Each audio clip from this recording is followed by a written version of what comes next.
Hi Pine Class, it's story time again and we're on to chapter 3 of Danny the Champion of the World. Chapter 3 is called Cars, Kites and Fire Balloons. Now it's a really long chapter, so I'm going to read half of the chapter today and the other half tomorrow because I don't think I have enough filming time to be able to film the whole of this chapter in one go. So let's do the first half of chapter 3. My father was a fine mechanic. People who lived miles away used to bring their cars to him for repair rather than take them to their nearest garage. He loved engines. A petrol engine is sheer magic, he said to me once. Just imagine being able to take 1,000 different bits of metal, and if you fit them all together in a certain way, and then if you feed them a little oil and petrol, and if you press a little switch, suddenly those bits of metal will all come to life, and they will purr and hum and roar, and they will make the wheels of a motor car go whizzing round at fantastic speeds. It was inevitable that I too should fall in love with engines and cars. Don't forget that even before I could walk, the workshop had been my playroom. For where else could my father have put me so that he could keep an eye on me all day long? My toys were the greasy cogs and springs and pistons that lay around all over the place, and these, I can promise you, were far more fun to play with than most of the plastic stuff children are given these days. So almost from birth, I began training to be a mechanic. But now that I was 5 years old, there was the problem of school to think about. It was the law that parents must send their children to school at the age of 5, and my father knew about this. We were in the workshop, I remember, on my 5th birthday, when the talk about school started. I was helping my father to fit new brake linings to the rear of a big Ford when suddenly he said to me, "You know something interesting, Danny? You must be easily the best 5-year-old mechanic in the world." This was the greatest compliment he'd ever paid me. I was enormously pleased. "You like this work, don't you?" he said. "All this messing about with engines?" "I absolutely love it," I said. He turned and faced me and laid a hand gently on my shoulder. "I want to teach you to be a great mechanic," he said. "And when you grow up, I hope you'll become a famous designing engineer, a man who designs new and better engines for cars and aeroplanes. For that," he added, "you will need a really good education. But I don't want to send you to school quite yet. In another 2 years, you'll have learnt enough here with me to be able to take a small engine completely to pieces and put it together again all by yourself. After that, you can go to school." You probably think my father was crazy trying to teach a young child to be an expert mechanic, but as a matter of fact, he wasn't crazy at all.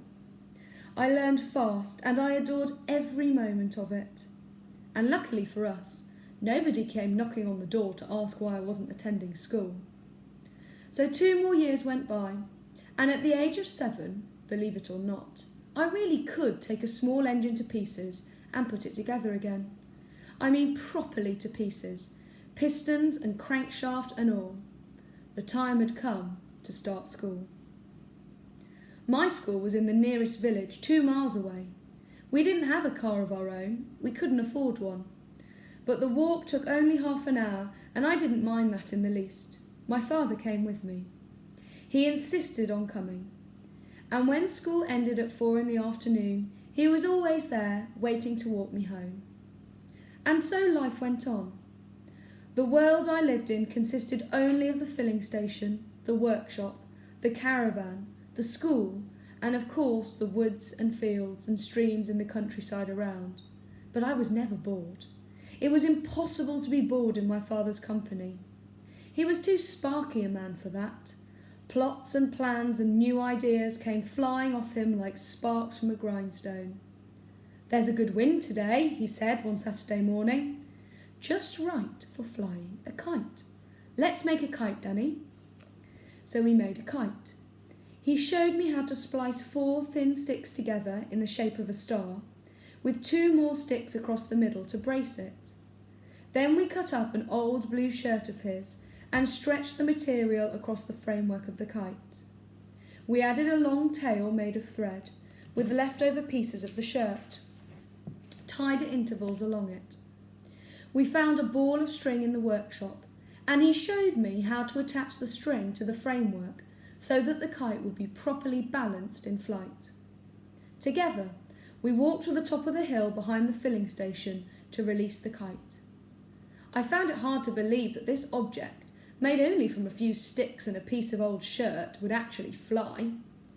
I held the string while my father held the kite, and the moment he let it go, it caught the wind and soared upwards like a huge blue bird. "Let out some more, Danny," he cried. "Go on, as much as you like." Higher and higher soared the kite. Soon it was just a small blue dot dancing in the sky miles above my head. And it was thrilling to stand there, holding on to something that was so far away and so very much alive. This faraway thing was tugging and struggling on the end of the line like a big fish. "Let's walk it back to the caravan," my father said. So we walked down the hill again, with me holding the string, and the kite still pulling fiercely on the other end.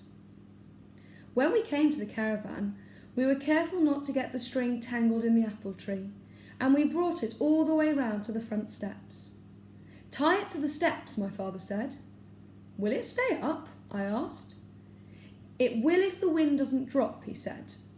The wind didn't drop, and I will tell you something amazing.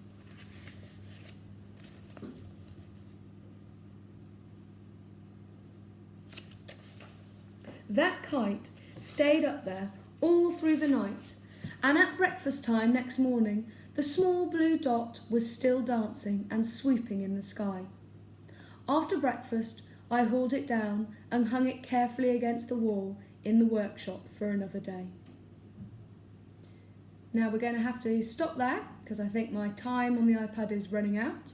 That was the first half of chapter 3, and we will read the second half of chapter 3 tomorrow. Have a lovely evening.